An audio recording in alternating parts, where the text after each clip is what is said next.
হৃদয়ের জীবন কুরআন, খোদা তাআলার কালাম কুরআন। কুরআন আলহামদুলিল্লাহ রাব্বিল আলামিন, আসসালাতু ওয়াসসালামু আলা সাইয়্যিদিল আমবিয়া ওয়াল মুরসালিন, আম্মা বা'দ, ফাআউযু বিল্লাহি মিনাশ শাইতানির রাজীম, বিসমিল্লাহির রহমানির রহিম। আসসালাতু ওয়াসসালামু আলাইকা ইয়া রাসূলাল্লাহ ওয়া আলা আলিকা ওয়া আসহাবিকা ইয়া হাবিবাল্লাহ। আসসালাতু ওয়াসসালামু আলাইকা ইয়া নাবিয়াল্লাহ ওয়া আলা আলিকা ওয়া আসহাবিকা ইয়া নূরাল্লাহ। দরুদে পাকের অগণিত ফজিলত ও বারাকাত রয়েছে। আল্লাহ তাবারক ওয়া তাআলা পবিত্র কুরআনুল কারীমের মাঝে আমাদেরকে নির্দেশ দিয়েছেন আল্লাহর নবী, সর্বশেষ নবী সাল্লাল্লাহু আলাইহি ওয়াসাল্লামের প্রতি দরুদ ও সালাম পাঠ করার। আল্লাহ তাআলা ইরশাদ করেন, নিশ্চয়ই আল্লাহ তাআলা এবং তার সকল ফেরেশতাগণ অদৃশ্য সংবাদদাতা নবীর প্রতি দরুদ পড়েন। হে ঈমানদারগণ, তোমরাও ওই অদৃশ্য সংবাদদাতা নবীর প্রতি দরুদ ও সালাম পাঠ করো সম্মানের সাথে। আল্লাহ তাআলার নির্দেশে আমাদের উচিত নবীর প্রতি দরুদ ও সালাম পাঠ করা। দরুদ ও সালাম পাঠ করার, দুরূদ শরীফ পড়ার অগণিত ফজিলত হাদিসে পাকে ইরশাদ হয়েছে। রাসূল আকরাম নূরে মুজাসসাম সাল্লাল্লাহু আলাইহি ওয়াসাল্লাম ইরশাদ করেন, যে ব্যক্তি সকাল ও সন্ধ্যায় 3 বার করে দুরূদ শরীফ পাঠ করবে, আল্লাহ তাবারক ওয়া তাআলার উপর অপরিহার্য যে আল্লাহ তাআলা ওই ব্যক্তির সেই দিন ও সেই রাতের গুনাহকে ক্ষমা করে দেবেন। আল্লাহু আকবার, আল্লাহু আকবার। কত বড় ফজিলত রয়েছে দুরুদে পাক পাঠ করার। আমাদের উচিত মাদানী চ্যানেলের দর্শকবৃন্দ অধিক থেকে অধিক পরিমাণে দুরূদ শরীফ পাঠ করা। সাল্লু আলাল হাবিব সাল্লাল্লাহু তাআলা আলা মুহাম্মদ সাল্লাল্লাহু আলাইহি ওয়াসাল্লাম, সালাতু ওয়া সালামুন আলাইকা ইয়া রাসূলুল্লাহ। আসুন প্রিয় ইসলামী ভাইরা, অনুষ্ঠানের শুরুতে আমরা ভালো ভালো নিয়ত করে নেই, কেননা রাসূল আকরাম সাল্লাল্লাহু আলাইহি ওয়াসাল্লাম ইরশাদ করেন, নিয়াতুল মুমিনি খায়রুম মিন আমালি, মুমিনের নিয়ত তার আমলের চেয়ে উত্তম।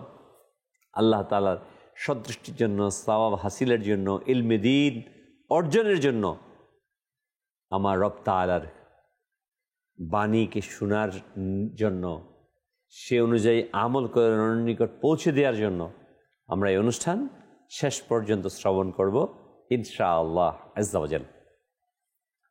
মাদানী চ্যানেলের ধারাবাহিক অনুষ্ঠান আমার রবের বাণী। আমরা সকলেই অবগত আছি যে অনুষ্ঠানে আলহামদুলিল্লাহ রব তাবারক ওয়া তাআলার, আল্লাহ তাআলার কালামের সাথে সম্পর্কিত। হ্যাঁ, আল্লাহ তাআলার সর্বশ্রেষ্ঠ গ্রন্থ আল কুরআন, যাকে আল্লাহ তাআলা ইরশাদ করেছেন এটা এমন একটি কিতাব যাতে বিন্দুমাত্র সন্দেহের অবকাশ নেই, আর মুত্তাকীদের জন্য পথ প্রদর্শনকারী। আল্লাহু আকবার। আমরা সেই মুত্তাকী হতে পারি, আল্লাহ তাআলা যেন আমাদের সেই তৌফিক দান করেন। মাদানী চ্যানেল দর্শকবৃন্দ, আমাদের এই অনুষ্ঠান আপনাদের সাথে মিলেই হয়ে থাকে, আপনাদের সমন্বয়েই এই অনুষ্ঠান আমরা পরিচালনা করে থাকি। এই অনুষ্ঠানের বিভিন্ন সেগমেন্ট রয়েছে, কোরআনে পাকের তেলাওয়াত, অনুবাদ, তাফসির, আপনাদের প্রশ্ন উত্তর, পাশাপাশি আপনাদের প্রতি প্রশ্ন করা, তার উত্তর নেওয়া, আপনাদের অডিও ভিডিও কল। আমরা সেগমেন্টের দিকে যাচ্ছি। হৃদয়ের জীবন কুরআন, খোদা তাআলার কালাম কুরআন। মাশাআল্লাহ, মারহাবা। কোরআনে পাকের তেলাওয়াত, সুবহানাল্লাহ, সর্বোত্তম ইবাদত বলা হয়েছে কোরআনে পাকের তেলাওয়াত করা। মাদানী চ্যানেল দর্শকবৃন্দ, আমি অনুরোধ জানাবো আপনাকে, আপনি নিয়ত করুন প্রতিদিন কিছু না কিছু আয়াত তেলাওয়াত করতে। রাসূল আকরাম সাল্লাল্লাহু আলাইহি ওয়াসাল্লাম ইরশাদ করেন, যার হৃদয়ে কোরআনের কোনো অংশ নেই সেইটা হচ্ছে একটি অন্ধকার ঘর। আমার এই সিনার মধ্যে যেন কিছু না কিছু কোরআনের আয়াত থাকে, আমরা মুখস্থ করে নেই এবং কোরআনে পাকের তেলাওয়াত প্রতিদিন করি। যে কোরআনে পাকের তেলাওয়াত করবে, শুনবে, কোরআনের নির্দেশ মোতাবেক চলবে, এই কোরআন কিয়ামতের দিন আল্লাহ তাআলার দরবারে সুপারিশ করে তাকে জান্নাতে নিয়ে যাবে। যে যেখান থেকেই শুনতে পাচ্ছেন, আসুন আমরা মনোযোগের সাথে কোরআনে পাকের তেলাওয়াত শ্রবণ করি। কোনো কাজে ব্যস্ত আছেন, এদিক সেদিক আছেন, আমি বলবো কোরআনে পাকের তেলাওয়াত হবে, একটু মনোযোগী হই। জি, কোরআনে পাকের তেলাওয়াত চালিয়ে দিন। أعوذ بالله من الشيطان الرجيم. بسم الله الرحمن الرحيم. قد أفلح المؤمنون الذين هم في صلاتهم خاشعون والذين هم عن اللغو معرضون والذين هم للزكاة فاعلون والذين هم لفروجهم حافظون إلا على أزواجهم أو ما ملكت أيمانهم فإنهم غير ملومين فمن ابتغى وراء ذلك فأولئك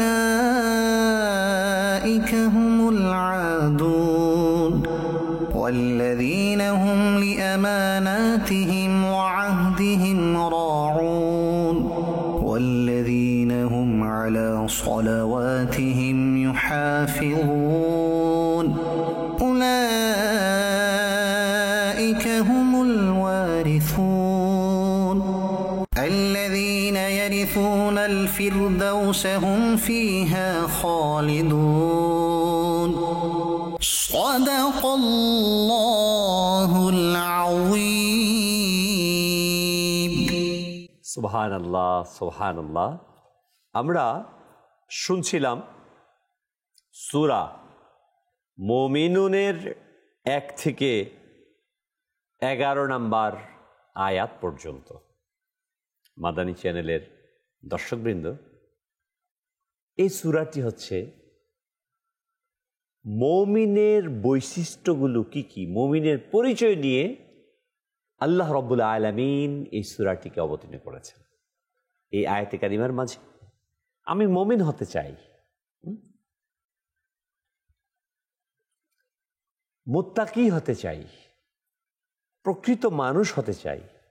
প্রকৃত মানুষ মিন মুমিন, ওই মুমিনের পরিচয়টা কি, এই প্রসঙ্গে আল্লাহ সুবহানাহু ওয়া তাআলা সূরা মুমিনুনের মাঝে বিস্তৃতভাবে বর্ণনা করেছেন।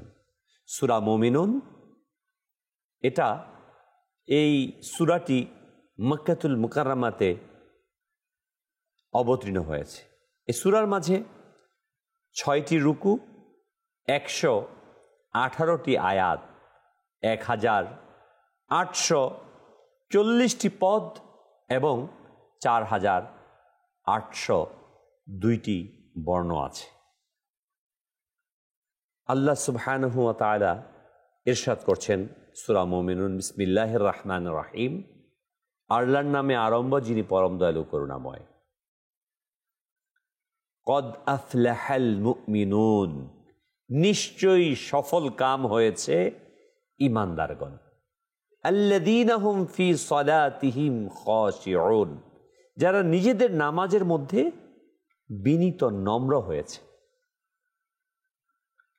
ওয়াল্লাযীনা হুম আনিল লাগবি মুরিদুন, এবং যারা অনর্থক কথার দিকে দৃষ্টিপাত করে না, এবং যারা যথাযথ যাকাত প্রদান করে, এবং যারা লজ্জা স্থানগুলোকে সংযত রাখে, এবং নিজেদের পত্নীগণ অথবা শরীয়তসম্মত ওই দাসীগণের নিকট যেগুলো তাদের হাতের মালিকানাধীন রয়েছে, যেহেতু এই জন্য তাদেরকে তিরস্কার করা হবে না।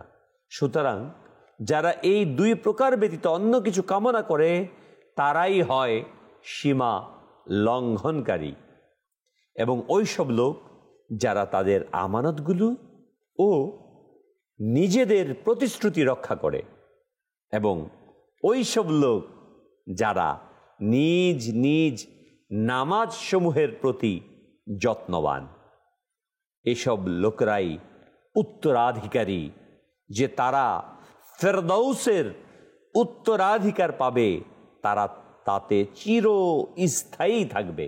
আল্লাহু আকবার, আল্লাহু আকবার। আল্লাহ রাব্বুল আলামিন এই 9টি বৈশিষ্ট্যকে, কাজকে এখানে উল্লেখ করেছেন, কি কি কাজ সে করবে, কি কি করবে না। প্রথম আয়াতে কারিমার মধ্যে আল্লাহ তাবারক ওয়া তাআলা বলেছেন নিশ্চয়ই সফলকাম হয়েছে ঈমানদারগণ। তো মানুষের মধ্যে প্রথম সফলকাম তারা যারা ঈমান গ্রহণ করেছে। ঈমানের পর হচ্ছে মুমিনের স্থান। ঈমান প্রথম, সমস্ত মানুষের মধ্যে চলে আসবে ফার্স্ট ক্যাটাগরি। প্রথম কাজই হচ্ছে ঈমান। সে হিসাবের মধ্যে প্রবেশ করলো। আমি কোনো ইনস্টিটিউশনে ভর্তি হলাম, যদি আমি ভর্তি না হই তাহলে ওই ইনস্টিটিউটের শিক্ষার্থী হিসেবে আমি গৃহীত না। আল্লাহ রাব্বুল আলামিনের দরবারে মঞ্জুর মকবুল হওয়ার, আল্লাহ তাআলার দরবারে গ্রহণীয় হওয়ার প্রথম কাজই হচ্ছে সে ঈমানদার হবে। আল্লাহু আকবার। নিশ্চয়ই সফলকাম হয়েছে ঈমানদার। অন্য আয়াতে আল্লাহ তাআলা ইরশাদ করেছেন ওয়াল আসর ইন্নাল ইনসানা লাফি খুসর, সময়ের শপথ, নিশ্চয়ই মানুষরা ক্ষতিগ্রস্তের মাঝে আছে। ইল্লাল্লাযীনা আমানু ওয়া আমিলুস সালিহাত, তারা ছাড়া যারা ঈমান এনেছে, সৎ কাজ করেছে। ঈমানদার তারা ক্ষতির মাঝে না, কল্যাণের মাঝে, কামিয়াবির মাঝে আছে। এই মুমিনুনের আল্লাহ তাবারক ওয়া তাআলা ইরশাদ করেছেন নিশ্চয়ই সফলকাম হয়েছে ঈমানদারগণ, যারা নিজেদের নামাজের মধ্যে বিনয়ী নম্র হয়, তাদের অন্তরে আল্লাহর ভয় থাকে, তাদের অঙ্গ প্রত্যঙ্গ শান্ত থাকে। কোনো তাফসীরকারক বলেন নামাজের মধ্যে বিনয় ও নম্রতা, এই যে তাতে মন লাগা থাকে, এর মানেটা হচ্ছে নামাজের মধ্যে মন স্থির থাকবে, তাতে দুনিয়ার প্রতি মনোযোগ থাকবে না, দুনিয়া থেকে, দুনিয়ার কাছ থেকে, দুনিয়ার ফাতনা থেকে তার দৃষ্টিটা সরে যাবে। দৃষ্টি নামাজের স্থান থেকে সরবে না।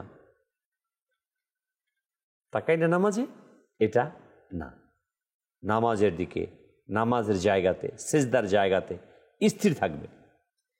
চোখের কোণা দিয়ে কোনো দিক দেখে না, কোনো প্রকার অনর্থক কাজ করে না, কোনো কাপড় কাঁধের উপর থেকে এভাবে ঝুলায় না যে সেটার দুপাশ ঝুলে থাকে, উভয় পাশ পরস্পর মিলিত অবস্থায় থাকে না, আঙ্গুল মটকায় না, এই ধরনের কার্যাতি থেকে বিরত থাকে। কেউ কেউ বলেন নম্রতা এই যে আসমানের দিকে দৃষ্টি দেয় না। আল্লাহু আকবার, আল্লাহু আকবার। আমরা শুনছিলাম নামাজের খুশু নম্রতা সম্পর্কে। প্রিয় ইসলামী ভাইরা, এ ব্যাপারে আরও আসছে যে খুশু মানে কি।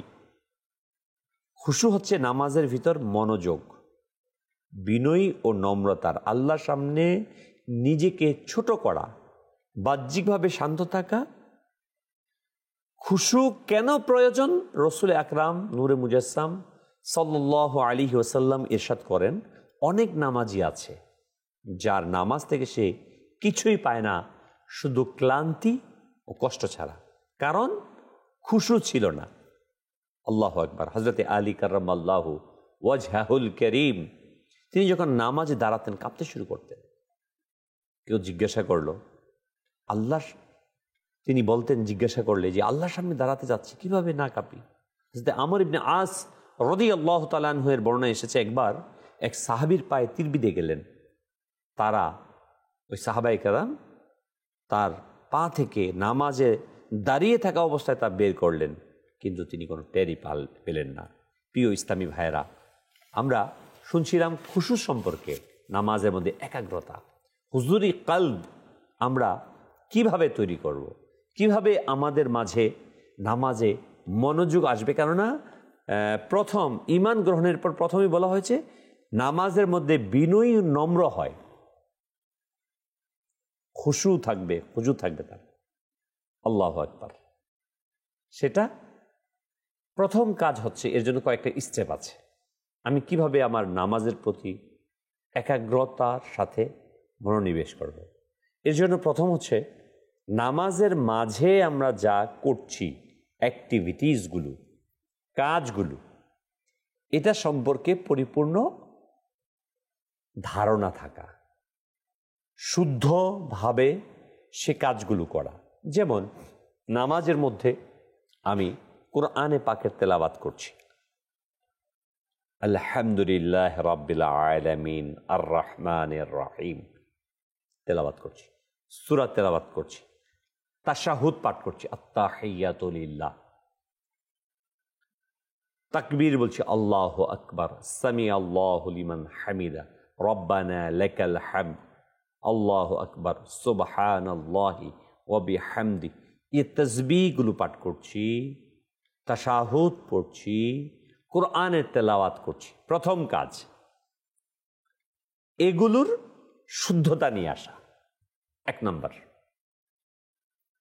পরবর্তী স্টেপগুলো পরে আমরা তো অনেকেই এমন করি যে মানে বলি যে অলি হয়ে যেতে চাই, কিন্তু মাস্টার্সের ডিগ্রি অর্জন করতে চাই, অথচ আমি আদর্শ লিপির স্বরবর্ণ আর ব্যঞ্জন বর্ণই আমি জানি না। আমি অনেক বড় কুতুব হয়ে যেতে চাই, আল্লাহর ওলি হয়ে যেতে চাই, অথচ আল্লাহ তাআলার ইবাদতের প্রাথমিক যে শিক্ষা, বড়ই দুর্ভাগ্যের বিষয়, সেটাই আমাদের কাছে নাই। নামাজ আমি পড়ছি, নামাজের মধ্যে প্রথম খুশুর জন্য নামাজের ফরজ যেটা, আমার শুদ্ধতা, এটাই আমার নয়। আমাকে প্রথম কাজ হবে নামাজের শুদ্ধ করা। সূরা কেরাতগুলো বেশির প্রয়োজন নেই মাদানী চাঁদ দর্শকবৃন্দ। সূরা ফাতিহা শুদ্ধ করুন, সাথে যে কোনো একটি সূরা, ছোট সূরা, সূরা ইখলাস নিন, সূরা ইখলাস, ব্যাস এই 2টি সূরা দিয়ে আপনি পড়তে থাকেন, কোরআন আপনার নামাজ হয়ে যাবে। বেশি আমার প্রয়োজন নেই, অন্ততপক্ষে 2টি, 2টি সূরাকে শুদ্ধ করা। প্রথম কাজ হচ্ছে আমার এটা, 1 নাম্বার। দ্বিতীয়, আমি যে পাঠ করছি এটাকে অনুধাবন করা, কি বলছি। নামাজের ফরজগুলো প্রথম কাজ ছিল আমার শুদ্ধতা আনা এবং যা বলছি তাকে অনুধাবন করা, নামাজের ফরজগুলোকে জানা। আমি জানিই না নামাজের ফরজ কোনটা, আমি নামাজ পড়ছি। অনেকে এমন আছে, বিভিন্ন জায়গায় যখন আমরা দাওয়াত ইসলামীর মাদানী কাফেলাতে যাই, সেখানে গিয়ে বয়ান করি না, তো দেখা যায় যেটা মুস্তাহাব আমল নামাজের মধ্যে, সেটাকে এরকম গুরুত্ব দিচ্ছে মনে হচ্ছে যে ফরজ, অথচ ফরজ সম্পর্কে কোনো জ্ঞান নাই। যে ফরজ আদায় না করে নামাজ বাতিল। পবিত্রতা, সতর ঢাকা, কেবলামুখী হওয়া, ওয়াক্ত মতো নামাজ পড়া, নামাজের নিয়ত করা, তাকবীরে তাহরিমা বলা, নামাজের শর্ত, যেগুলো ছাড়া নামাজ শুরুই করা যাবে না। পবিত্রতা, সতর ঢাকা, পবিত্রতার মিন কি, শরীর পাক, কাপড় পাক, নামাজের জায়গা পাক। আপনি আমি কি নামাজের জায়গা পাক সম্পর্কে, কাপড়ের পবিত্রতা সম্পর্কে আমার ধারণা আছে? শরীর পাক, আমাদের গোসল ফরজ হয়েছে বিধায়িত, আমাদের উপর নামাজ ফরজ হয়েছে। গোসলের যে ফরজগুলো আছে, তো আমি কি গোসলের ফরজগুলো আমি জানি কি না? যদি না জেনে থাকি, আমি অপবিত্র থাকছি, মাজাল্লাহ নাউজুবিল্লাহ। খুশু আসবে কোত্থেকে নামাজের মধ্যে? একাগ্রতা আসবে কোত্থেকে? আমি তো ফরজই তো আমার কাছে নাই, মৌলিক বিষয়টাই তো আমার কাছে নাই। আরে আমার যদি বিল্ডিংয়ের ফাউন্ডেশনই না থাকে, আমি ডেকোরেশন করি, রং পেন্টিং করি, কাজে আসবে? তুফান আসবে তো ভেঙে চলে যাবে, উড়িয়ে নিয়ে যাবে। তো আমি প্রিয় ইসলামী ভাইরা, নামাজের মূল বিষয় খুশু কুদ্দুর, প্রথম আমাকে নামাজের শুদ্ধতা নিয়ে আসা, নামাজের বাহিরের শর্তগুলো 6টা, ভিতরে ফরজ 7টা, তাকবীরে তাহরিমা বলা, দাঁড়িয়ে নামাজ পড়া, কেরাত করা, রুকু করা, সেজদা করা, আখেরি বৈঠক, এই 7টা ফরজকে জানা, নামাজের ওয়াজিব 27টা ওয়াজিবকে জানা। আমরা অনেকে জানি না যে নামাজের মধ্যে ওয়াজিব কয়টা আছে, কি কি আছে। নামাজের মধ্যে মাকরুহে তাহরিমি আছে, এগুলোকে জানা। জানার পর অন্তত একেবারে প্রাথমিক যেটা না জানলে নামাজ হচ্ছেই না, ফরজ, ওয়াজিব, মাকরুহে তাহরিমি, অতঃপর 96 সুন্নাত, তেলাওয়াতের শুদ্ধতা আমি আরজ করেছি। এই বিষয়টা নেয়ার পর যখন আমি নামাজ শুরু করব, তখন আস্তে আস্তে আমার মাঝে খুশু, একাগ্রতা, হুজুরি কাল বলে থাকি আমরা না অনেকেই, বলি তো, কিন্তু আমি নামাজ পড়ছি, চিন্তা আছে আমার ব্যবসার কেন্দ্রে, নামাজ পড়ছি, কল করতে হবে, তার কারণ আমার মাঝে এই বিষয়গুলো নেই, অনুপস্থিত। প্রিয় ইসলামী ভাইয়েরা, মাদানী ছেলে দর্শকবৃন্দ, দেখুন, এটা আমার উপর ফরজ একটি ইবাদত। আমি দুনিয়ার কাজের জন্য, ব্যবসার জন্য, চাকরির জন্য কত মনোযোগী হই। দুনিয়ার 70 বছর 80 বছর হায়াতের জন্য আমি কিভাবে অ্যাক্টিভভাবে আমি ব্যবসা করি, অত্যন্ত বিচক্ষণতার সাথে আমি ব্যবসাকে মেনটেন করি যে কোনোভাবে লস না হয়ে যায়। চাকরিতে কিভাবে আমার ঊর্ধ্বতন কর্মকর্তাকে সিস্টেম করে আকর্ষণ রেখে তার মেনটেন করি আমি, কোনোভাবে আমার প্রতি আমার বস নারাজ না হয়ে যায়, আমার যেন প্রমোশন হয়ে যায়, আমি যেন বেশি টাকা কামাতে পারি, মাল কামাতে পারি। দুনিয়া কামানোর জন্য, ব্যবসার জন্য, চাকরির জন্য, এই 70 বছর হায়াতের সুখের জন্য আমরা এত অ্যাক্টিভিটিস করছি। আমি প্রায় 22 বছর লেখাপড়া করেছি, 25 বছর চেষ্টা করেছি, তারপরে চাকরি পেয়েছি। পরবর্তী 40 বছর সুখের জন্য আমি 30টা বছর চেষ্টা করলাম। অথচ যার যাত্রা শুরু হবে একদিন মৃত্যুর পর, পরকালের যাত্রা, যার কোনো শেষ নেই, যার কোনো শেষ নেই, সেখানে হয়তো আমি জান্নাতে পৌঁছে অনাবিল সুখ শান্তিতে থাকব, যার নিজ দিয়ে আল্লাহ তাআলা বলেছে জান্নাতুন তাজরি মিন তাহতিহাল আনহার, আল্লাহু আকবার, নহর প্রবাহিত হবে যে জান্নাতের নিজ দিয়ে, আল্লাহু আকবার কাবীরা। তুই ইসলামী ভাইরা, মাদানী ছেলে দর্শকবৃন্দ, অনাদি সুখের কাছে আমরা যাব, কিংবা শাস্তির মাঝে। তার জন্য আমি কি করছি? মুমিনের যে বৈশিষ্ট্যগুলো এখানে বলেছেন, প্রথমেই তা আসছে, এই জন্য বলছি যে সে নামাজের মধ্যে বিনয়ী হবে, খুশু খুদু থাকবে তার, আল্লাহু আকবার। অতএব আসুন আমি আমার এবাদতটাকে শুদ্ধ করি। আল্লাহর কোনো প্রয়োজন নেই এবাদত। আমরা সবাই মিলে যদি আল্লাহ তাআলাকে সেজদা না করি, আল্লাহ তাআলা কিচ্ছু আসে যায় না। পৃথিবীর 700 কোটি মানুষ সবাই যদি সেজদায় অবনত হয়ে থাকে, আল্লাহর কিছু আসে যায় না। এই পৃথিবীতে তো আমরা জানি না, মহা সৃষ্টির মাঝে একটা বিন্দু, ব্ল্যাক হোল সহ অগণিত সৃষ্টি, না, কোটি কোটি মিলিয়ন ট্রিলিয়ন সৃষ্টি আল্লাহ তাআলার। কত সৃষ্টি আছে আল্লাহ তাআলার। আমি যদি আল্লাহ তাআলার ইবাদত করি, আমি যদি আমার পরকালের প্রতি বিশ্বাস স্থাপন করে তার জন্য কাজ করি, আমি সফল কাম হব, আমি নিজেকে সফলতার চূড়ায় উত্তীর্ণ করতে পারব। আসুন না, আমরা মুমিনে যে বৈশিষ্ট্যের কথা বলা হয়েছে, প্রথমে নিজের নামাজের মধ্যে বিনীত নম্র হয়, আল্লাহু আকবার। আমরা চেষ্টা করব নামাজকে শুদ্ধ করার, খুশু খুদুকে হাসিল করার। এই সকল বিষয়গুলো আমরা যখন নিয়ে আসবো না, নামাজের ফরজ ওয়াজিব সুন্নাত জানবো, নামাজের কেরাতকে শুদ্ধ থাকবে আমার, এরপর আমার দেখবেন অটোমেটিকলি ভাবে আমি কি বলছি, আলহামদুলিল্লাহ রাব্বিল আলামিন আর রহমানির রহিম মালিক ইয়াউমিদ্দিন। আমি মুখ দিয়ে বলছি। মনে রাখবেন, পড়া মানে হচ্ছে নিজ কান শোনা।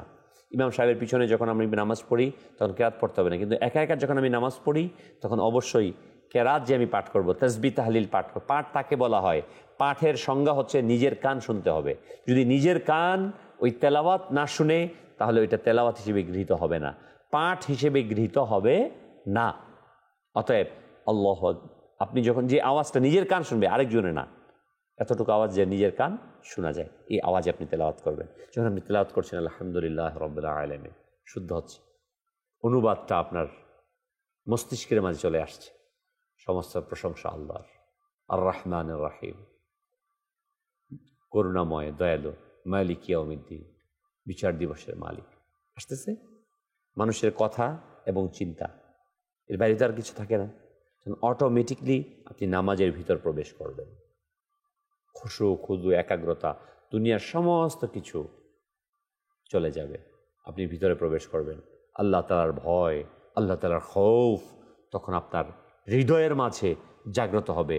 নামাজ যখন আপনি শুরু করে দিবেন, আল্লাহকে সিজদা দিবেন, কখনো কখনো দেখবেন আপনি যখন এই একাগ্রতা আপনার মাঝে নিয়ে আসবেন, আল্লাহু আকবার, আপনার চোখ দিয়ে তখন অশ্রু প্রবাহিত হবে। হ্যাঁ, বাস্তবিক মুমিনের বৈশিষ্ট্য খুশুক, বিনয়ী, নম্র হবে। 3 নম্বর আয়াতে বলছেন ওয়াল্লাযীনা হুম আনিল লাগবি মুরিদুন, যারা অনর্থক কথার দিকে দৃষ্টিপাত করে না। প্রত্যেক প্রকার খেলাধুলা, বাতুলতা থেকে সে বিরত থাকে। অনর্থক কথা, আজকে আমরা এমন তেমন বিভিন্ন বাহানা দিয়ে বিভিন্ন কিছুর সাথে মিলে যাই না। মুমিনের বৈশিষ্ট্য এটা নয়। সফল কাম একজন ইমানদারের বৈশিষ্ট্য এটা নয়। সে অনর্থক খেলার মধ্যে সে মাস্ত হবে না। ক্রিকেট খেলা নিয়ে ঘন্টার পর ঘন্টা আজ আমরা কাটিয়ে দিচ্ছি। হারাম বিষয়ের প্রতি আমরা দৃষ্টি দিচ্ছি। হ্যাঁ, হারাম বলে আজকে খেলাটা হচ্ছে একটা বিভিন্ন বাহানায় বেহায়াপনা ছড়াচ্ছে। কোন সে খেলা আছে যেখানে বেহায়াপনা নেই? আজকে প্রতিটা জায়গাতে রয়েছে। এই খেলা থেকে, অনর্থক দৃষ্টিপাত করা থেকে নিজেকে বাঁচিয়ে রাখা, অনর্থক কথা বলা থেকে নিজের কাজের মধ্যে ব্যস্ত হন। সময় কোথায় চলে যাবে না, চলে যাচ্ছে তাড়াতাড়ি। কত বয়স হয়ে গেল, চলে যাবো খুব তাড়াতাড়ি মৃত্যুর দিকে। কিছুটা ইবাদত করা, জিকির করা, দুরুদ পড়া, নামাজ পড়া, কোরআনের পাকের তেলাওয়াত করা, হ্যাঁ, কিছুটা ইনকাম করে নেন। সময় তো এখনই, সময় আর পাওয়া যাবে না। মৃত্যুর পর আল্লাহর দয়াতে যদি জান্নাতে চলে যায়, সেখানে গিয়ে অনেকে আফসোস করবে, বলবে মাওলা আমি যদি কিছুটা নেক আমল করতে পারতাম, আমি যদি কোরআনে পাকের তেলাওয়াত করতাম, কিছু জিকির করে নিতাম, কিন্তু তখন আর কোনো কাজে আসবে না। প্রিয় ইসলামী ভাইরা, আমরা কোরআনের প্রাসঙ্গিক আলোচনা করছিলাম। আসুন আমরা আরেকটি সেগমেন্টের দিকে যাই। হৃদয়ের জীবন কুরআন, খোদা তাআলার কালাম কুরআন। মাশাআল্লাহ, মারহাবা। আপনাদের উত্তর, প্রথমে উত্তর রয়েছে মাদানীশাল দর্শকবৃন্দ। গত অনুষ্ঠানে যে প্রশ্ন করা হয়েছিল, আজকে তার উত্তর আলহামদুলিল্লাহ আমরা দিব। যে প্রশ্নটাও কি ছিল সেটাও ইনশাআল্লাহ তাবারক ওয়া তাআলা আমরা দেখে নিব, এবং তার উত্তর কি হয় তাও আমরা জেনে নিব, এবং যে উত্তর সঠিক পাঠিয়েছেন তার নাম ইনশাআল্লাহ তাবারক ওয়া তাআলা সম্প্রচারিত হবে। জি, চালিয়ে দিন। হৃদয়ের জীবন কুরআন, খোদা তাআলার কালাম কুরআন। কুরআন ইসলামী ভাইরা, আমাদের দর্শকবৃন্দ, অত্যন্ত ইন্টারেস্টিং প্রশ্ন ছিল। পৃথিবীতে তো কতই মসজিদ আছে না, কিন্তু কোরআনুল কারীমের মাঝে কোন কোন মসজিদের কথা আসছে, হ্যাঁ, সেটা আমরা এই দেখতে পেয়েছি। কোরআন কোন কোন পাহাড়ের আলোচনা আসছে, পাহাড় তো কতই দেখি আমরা, কিন্তু কোন কোন পাহাড়ের কথা আল্লাহ তাআলা কোরআনে বলেছেন। তো কোরআনুল কারীমে কোন কোন মসজিদের আলোচনা আসছে? উত্তর মসজিদে হারাম, মসজিদে নববী, মসজিদে কুবা ও মসজিদে আকসা, যেটা ফিলিস্তিনে রয়েছে, যার পাহারাদার ফিলিস্তিনের আশেকানে রসুল, ও মসজিদে জিরার। কোরআনুল কারীমে কোন কোন পাহাড়ের আলোচনা আসছে? মজার বিষয়, আমরা অনেকে হয়তো জানি না। কোরআনকে আমরা বলি শ্রেষ্ঠ গ্রন্থ, অথচ কোরআনকে নিয়ে আমাদের কোনো গবেষণা নেই। আমাদের সারা পৃথিবী সম্পর্কে সব গবেষণা আছে, হ্যাঁ, অমুক গ্রন্থে এটা, অমুক গ্রন্থে এটা, আমরা অনেকে বলি অমুক তমুক এই সেই, অথচ আমরা নিজের কোরআন সম্পর্কে আমাদের ধারণা নেই। কি আছে কোরআনে, কি নেই কোরআনে। আল্লাহু আকবার কাবীরা। আমি বলবো কোরআনকে নিয়ে আমরা একটু লেখাপড়া করার চেষ্টা করি। প্রশ্ন ছিল গত অনুষ্ঠানের, কোরআনে কোন কোন পাহাড়ের আলোচনা এসছে?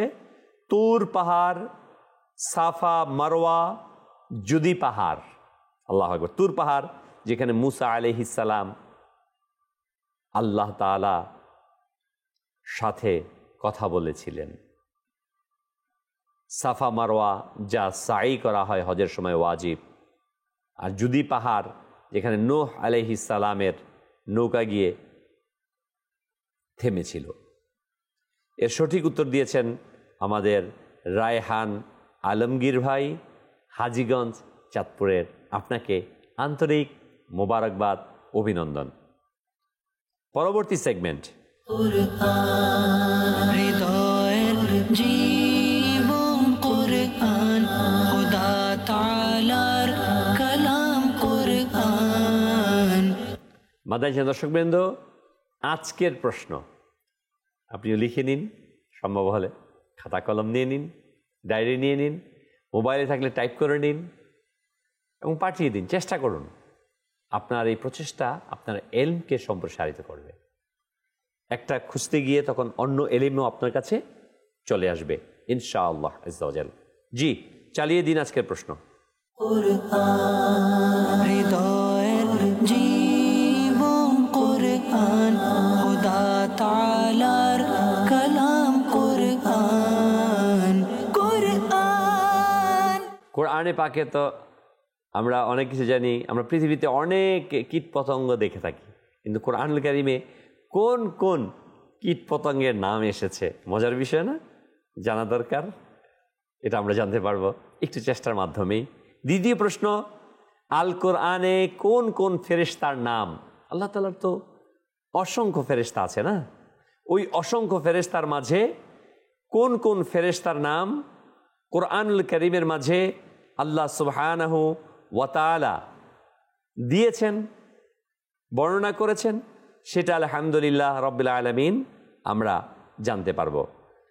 সোশ্যাল মিডিয়ার অনেক ভাই আমাদের সাথে আলহামদুলিল্লাহ সোশ্যাল মিডিয়ার রয়েছেন, আপনাদেরকেও আন্তরিক মুবারকবাদ। এক ভাই প্রশ্ন করেছেন যে সেজদার সময় দৃষ্টি কোথায় থাকবে? সেজদার সময় নাকের আগা, যে সেজদা দেই তখন সেজদার সময় যখন আমরা নামাজের মধ্যে দাঁড়াবো, দণ্ডায়মান অবস্থায় থাকব, তখন আমাদের দৃষ্টি থাকবে সেজদার জায়গাতে। যখন রুকুতে যাব তখন দুই পায়ের মাঝখানে, যখন আমরা সেজদায় যাব তখন নাকের আগা যে অংশ সেদিকে, এবং যখন আমরা তাশাহুদ পাঠ করব তখন কলবের দিকে, কেউ কোনো কোনো উলামায়ে কেরাম এটা বর্ণনা করেছেন যে নিজের কলবের দিকে কিংবা দুই হাঁটুর মাঝামাঝি অবস্থায় উত্তম হচ্ছে কলবের দিকে দৃষ্টি রাখা। আল্লাহ সুবহানাহু ওয়া তাআলা আমাদের সবাইকে সেই তৌফিক দান করুক। মাদানী চ্যানেল দর্শকবৃন্দ, আমরা শুনছিলাম মুমিনদের বৈশিষ্ট্য নিয়ে, যে আল্লাহ সুবহানাহু ওয়া তাআলা মুমিনদের বৈশিষ্ট্যের মধ্যে মানুষের প্রথম শর্ত দিয়েছেন যে ঈমানদার হওয়া, দ্বিতীয়ত নামাজের মধ্যে বিনয়ী নম্র হওয়া, তৃতীয়ত অনর্থক কথা থেকে এবং দৃষ্টিপাত করা থেকে নিজেকে বিরত রাখা। চতুর্থ নম্বর আয়াত আল্লাহ তাআলা ইরশাদ ফরমান আল্লাযীনা হুম লিয-যাকাতি ফাঈলুন, এবং যারা যথাযথ যাকাত আদায় করে, অর্থাৎ নিয়ম অনুযায়ী পালন করে, সব সময় করতে থাকে। আল্লাহ রাব্বুল আলামিন যা যাকাত ফরজ করেছেন, ওই যাকাতটাকে আল্লাহ রাব্বুল আলামিনের নির্ধারিত পন্থায় আদায় করা হয়। অনেকে কৃপণতা করে থাকে, দান বা বিভিন্ন ঘটনা বলে আমরা তো ট্যাক্স দিয়ে থাকি, যাকাত কেন দেব? আরে ভাই, ট্যাক্স তো এটা সৃষ্টি কর্তৃক না, এটা কখনো কমে কখনো বাড়ে, এমন হয় তেমন হয়, ফাঁকি দেওয়া যায়, ঘুষ দেওয়া যায়, কত কিছু হয়।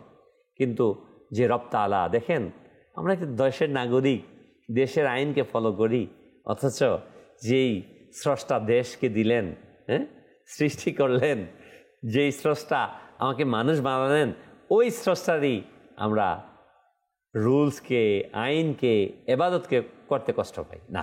এটা কখনো একজন মুমিনের বৈশিষ্ট্য হতে পারে না। মুমিন যাকাত আদায় করবে। অতঃপর আল্লাহ তাবারক ওয়া তাআলা আল্লাযীনা হুম লিফুরুজিহিম হাফিজুন, এবং যারা লজ্জা স্থানগুলোকে সংযত রাখে। লজ্জা স্থানকে হেফাজত করা, গুনাহ থেকে বেঁচে থাকা, এটা মমিনের বৈশিষ্ট্য। একজন মমিন কখনো তার লজ্জা স্থানের হেফাজতকে, সে নারী কিংবা পুরুষ উভয়ের ক্ষেত্রে হেফাজতকারী হবে। একজন মমিন কখনো অন্যত্র শরীয়ত বিরোধী কাজের মধ্যে, আল্লাহ তাআলা যা নিষেধ করেছেন ওই কাজের মধ্যে সে সম্পৃক্ত হতে পারে না। অতঃপর আল্লাহ তাবারক ওয়া তাআলা ইরশাদ করেন, কিন্তু নিজেদের পত্নীগণ অথবা শরীরসম্মত দাসীগণের নিকট যেগুলো তাদের হাতের রয়েছে এই জন্য তাদের তিরস্কার করা হবে না।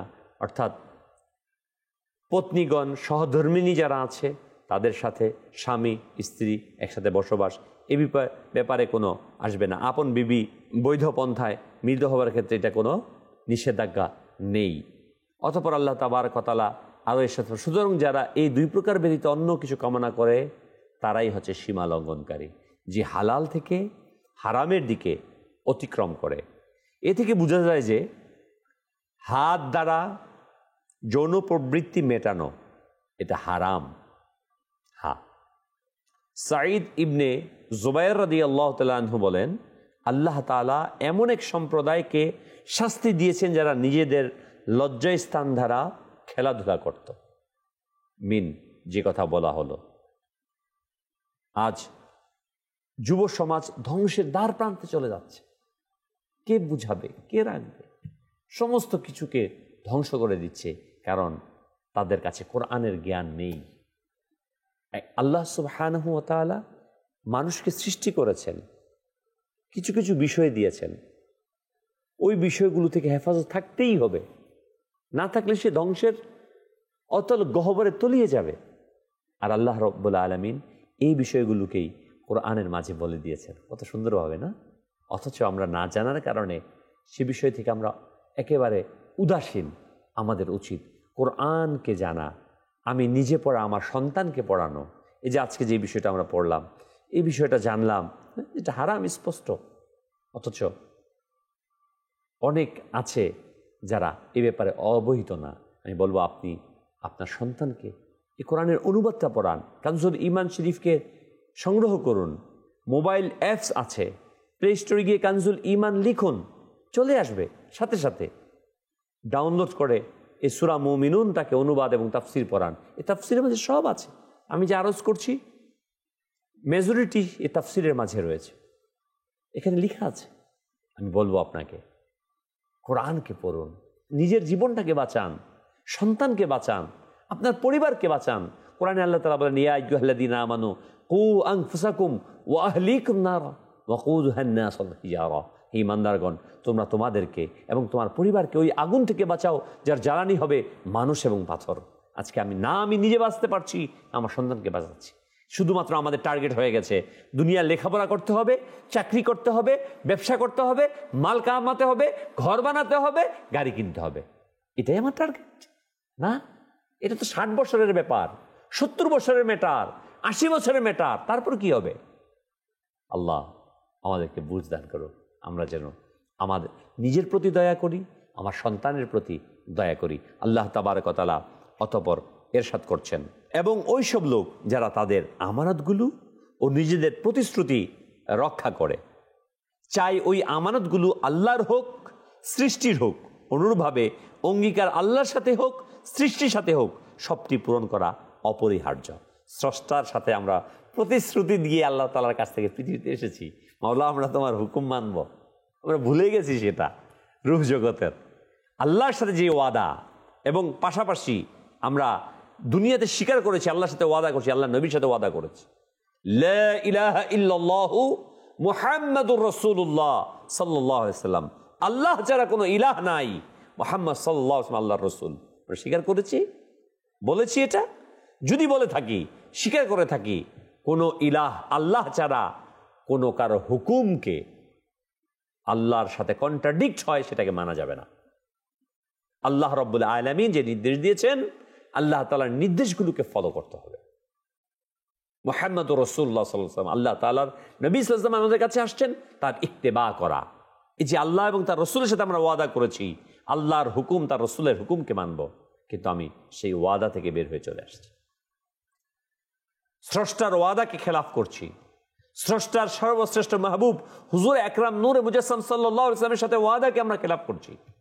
আমাদের উচিত এই ওয়াদাকে পূর্ণ করা, পাশাপাশি সৃষ্টির সাথে, মানুষের সাথে যে ওয়াদাগুলো আমরা করি এটাকে পরিপূর্ণরূপে পালন করা, রক্ষা করা। কারণ একজন মুমিন কখনো ওয়াদার খেলাফ করতে পারে না। কারণ মুমিনের বৈশিষ্ট্য এটা নয়, এটা মুনাফিকের বৈশিষ্ট্য, যে ওয়াদা করার পর ওই ওয়াদাকে খেলাফ করবে, ওয়াদাকে ভাঙবে। এটা মুমিনের বৈশিষ্ট্য না। প্রিয় ইসলামী ভাইয়েরা ও মাদানী চ্যানেলের দর্শকবৃন্দু, অতঃপর আল্লাহ তাবারক ওয়া তাআলা আরও ইরশাদ করেন, এবং ওই সব লোক যারা নিজ নিজ নামাজ সমূহের প্রতি যত্নবান হয়, অর্থাৎ সেগুলোর নির্ধারিত সময়, সেগুলোর শর্ত নিয়মাবলী সহকারে সম্পন্ন করে, ফরজ, ওয়াজিব, সুন্নাত, নফল সব কিছুর প্রতি যত্নবান হয়। প্রথমে বলা হয়েছিল বিনয়ী হবে, এর ব্যাখ্যাতে আমরা বলেছি। আর এখানে আল্লাহ রাব্বুল আলামিন স্পষ্ট এখানে বলে দিয়েছেন যে এইসব লোক যারা নিজেদের নামাজের প্রতি যত্নবান, খুশুর সাথে, বিনয়ের সাথে যত্নবান। যত্নবানের মধ্যে কি থাকে? একটা হচ্ছে জরুরি, অত্যাবশ্যকীয় ফরজ, ওয়াজিব, মাকরুহে তাহরিমি, যেটা না হলে না, ফরজ না হলে নামাজ থেকে বাতিল, বের হয়ে গেল, নষ্ট হয়ে গেল। ওয়াজিব ইচ্ছাকৃতভাবে তরক করলে ফাসিদ হয়ে যাবে, অনিচ্ছাকৃতভাবে যদি তরক করে তাহলে সেজদে সাহু দিতে হবে। মাকরুহে তাহরিমি যদি করে ফেলে পুনরায় নামাজ দোহরিয়ে পড়তে হবে না, এরকম। পাশাপাশি সুন্নাত, ৯৬টা সুন্নাত জানা। আমরা তো আহলে সুন্নাত ওয়াল জামাতের অনুসারী, আলহামদুলিল্লাহ, আল্লাহ তাআলার শুকরিয়া।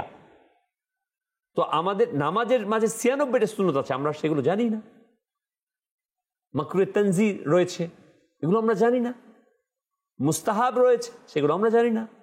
এগুলো আমি আপনাদেরকে সাজেশন দেব, আরজ করব যে আপনারা নামাজের আহকাম একটা বই আছে, এই নামাজের আহকাম বইটাকে সংগ্রহ করেন। আপনারা ইচ্ছে করলে www.dawatislami.net মধ্যে গিয়েও নামাজের আহকাম লিখলে দাওয়াত ইসলামীর এটা চলে আসবে, অথবা আপনি গুগলে গিয়ে নামাজের আহকাম দাওয়াত ইসলামী লিখলে চলে আসবে নামাজের আহকাম, সেখান থেকে আপনারা ডাউনলোড করে নেন।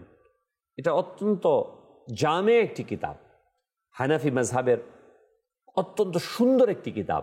এটাকে আপনার সংগ্রহ করে নামাজের মাসআলা মাসাইলগুলোকে জেনে দেখুন। প্রিয় ভাই, এটা আপনার সম্পদ। হ্যাঁ, আমি টাকা ইনকাম করি, আমি পরিপূর্ণ ভোগ করতে পারি না, চাকরি করি, ব্যবসা করি, আপনি করে না, কেউ কিন্তু আমরা পারি না। কিন্তু আমার যেটা ইবাদত, আমার যেটা স্রষ্টার জন্য করছি, আমার নিজের জন্য স্রষ্টার ইবাদত করছি, এটা শুধুই আমার।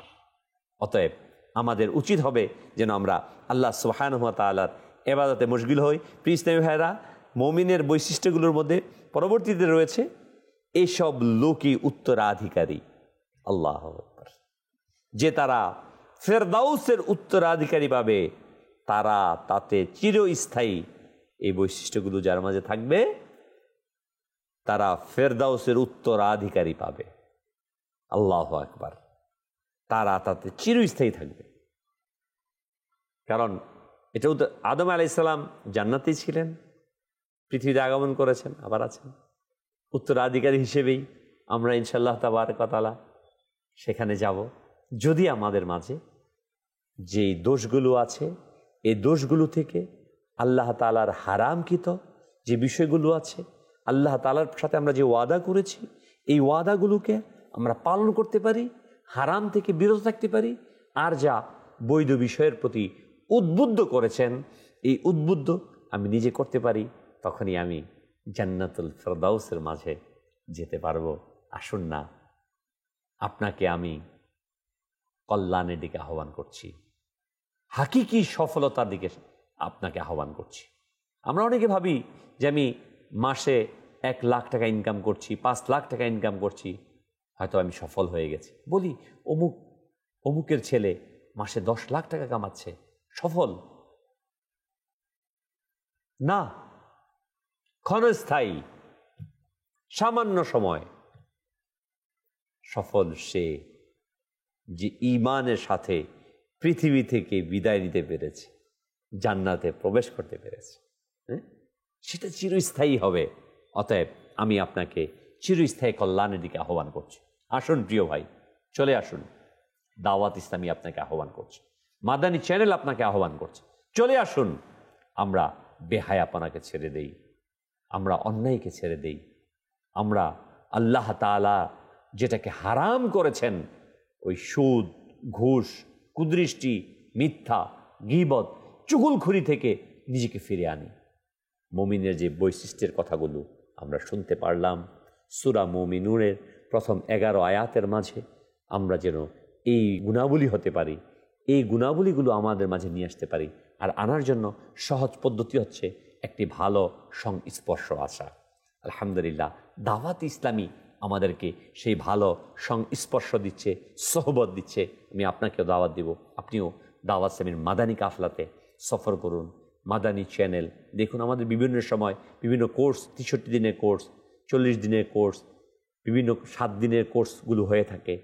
এই কোর্সগুলোর মাঝে আপনি অংশগ্রহণ করে এলেম অর্জন করুন। এই যে মুমিনের বৈশিষ্ট্যের মধ্যে বলা হয়েছে, নামাজে খুশু থাকবে, নামাজকে তার যথাযথভাবে হক আদায় করবে না। কিন্তু আমি জানি না, আমি মুসলমান, আমার বয়স 50 হয়ে গেছে, আমার বয়স 40 হয়ে গেছে, আমি দুনিয়াবি অনার্স মাস্টার্স কমপ্লিট করেছি, পিএইচডি হোল্ডার হয়ে গেছি, অথচ আমি নামাজ সম্পর্কে অনভিহিত না। আমরা যেন নিজেদেরকে সফলতার স্বর্ণ শিখরে আরোহণ করতে পারি, এজন্য আমাদের প্রস্তুতি নেওয়া, প্রচেষ্টা করা একান্ত অপরিহার্য। আল্লাহ সুবহানাহু ওয়া তাআলার কাছে ফরিয়াদ, আল্লাহ তাআলা যেন আমাদেরকে মুমিন হিসেবে কবুল করেন, আমাদেরকে গুনাহমুক্ত জীবন দান করেন। আল্লাহ তাআলা যেন উভয় জাহানে সফলতা দান করেন। আমিন বিজাহিন নবী গিলামিন সাল্লাল্লাহু তাআলা আলাইহি ওয়াসাল্লাম। সাল্লু আলাল হাবিব সাল্লাল্লাহু তাআলা আলা মুহাম্মদ। হৃদয়ের জীবন কুরআন, খোদা তাআলার কালাম